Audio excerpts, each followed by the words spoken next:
Hello again, everyone. Steve Beverly with tonight's live PD post-game show. And some people ask, why you call it a post-game show? I guess it's because I was a sportscaster for 25 years, and it's hard to get that term out. Wow, what about that first hour tonight? Two major chases, and I think what we take away from that is how fortunate we were that a law enforcement officer, as well as the suspects involved, were not injured or killed.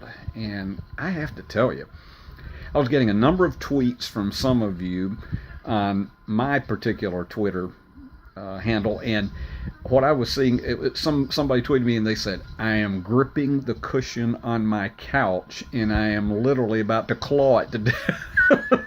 And I get that because, I mean, it was compelling television. I did a 3-hour show, the Stu Showstack Show, which I do 4 times a year. It's now an internet TV as well as radio show that comes out of Chatsworth, California. And Stu and I and television author Wesley Hyatt spent half an hour of that show discussing live PD and its impact. And one of the things that Stu pointed out, he says that he believes that one of the things that makes it so compelling is the same thing that happens out in Los Angeles when just about every television station will go to chopper live footage of a car chase. And he said it's amazing. You'll turn to one station and then suddenly there's 2, there's 3, and maybe even as many as 7 stations carrying the same car chase because they're afraid that somebody else, if they turn away, that you're going to lose audience out of it. And there may be a lot of truth in that. The interesting thing, it's different because we're used to seeing these chases when it's news footage. We're used to seeing these chases happen from the eyes of a chopper. It's different when you're seeing it from the eyes of the officer in the actual ride-along in the car. One of the things that I also noted tonight was just how calm Deputy Hunt appeared to be. Now, I don't know if his pulse beat was raising or not, but he just seemed to be very calm amidst that storm as they carried on all the way over into across the Idaho border.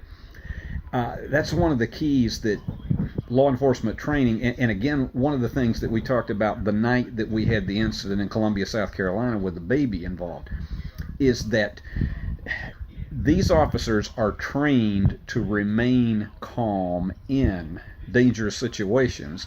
And if you had one of those to come up, it is not the right thing to do for a videographer or a producer to get involved because they're not trained for that, and they could make a wrong move that could upset the entire scenario.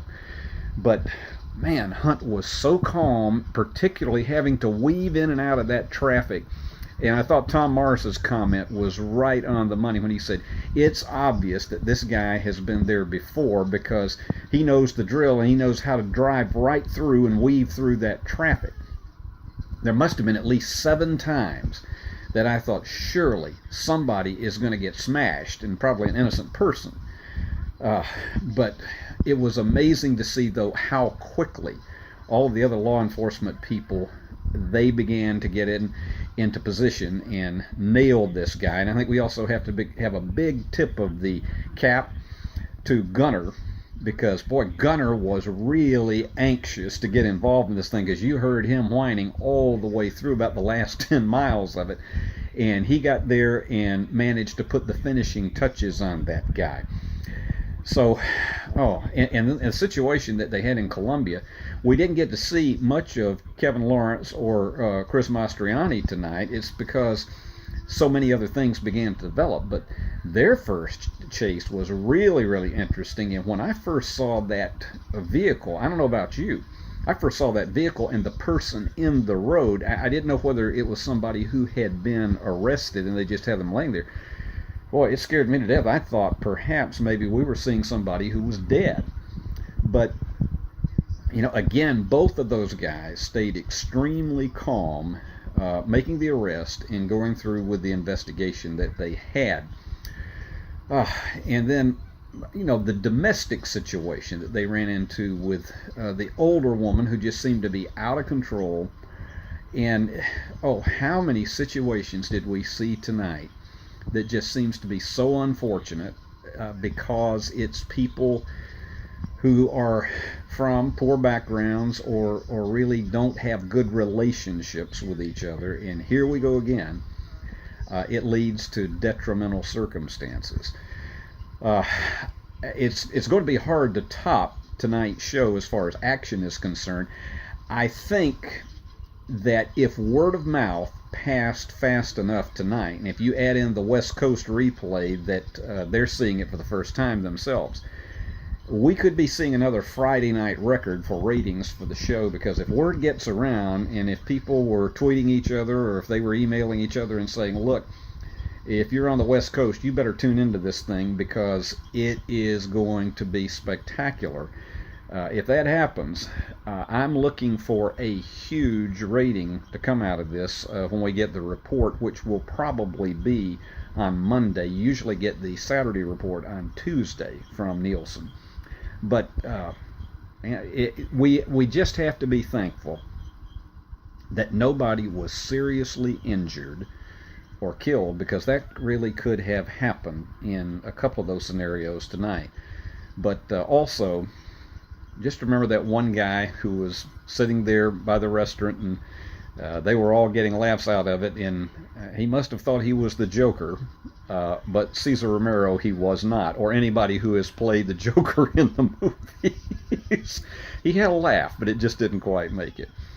Hope everybody is having a good weekend, and I hope that we'll all be back together tomorrow night. I'll see some of you on Twitter, and it's just really good. It feels like a complete family and a group of people that we're all sharing the same interest in this. But as I say, pray for your law enforcement officers wherever you are, and also pray for these people that are not from most of our hometowns that are showing us what officers all over the country encounter.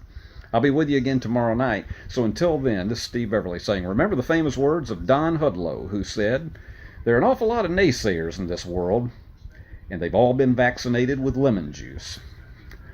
I'll see you tomorrow night.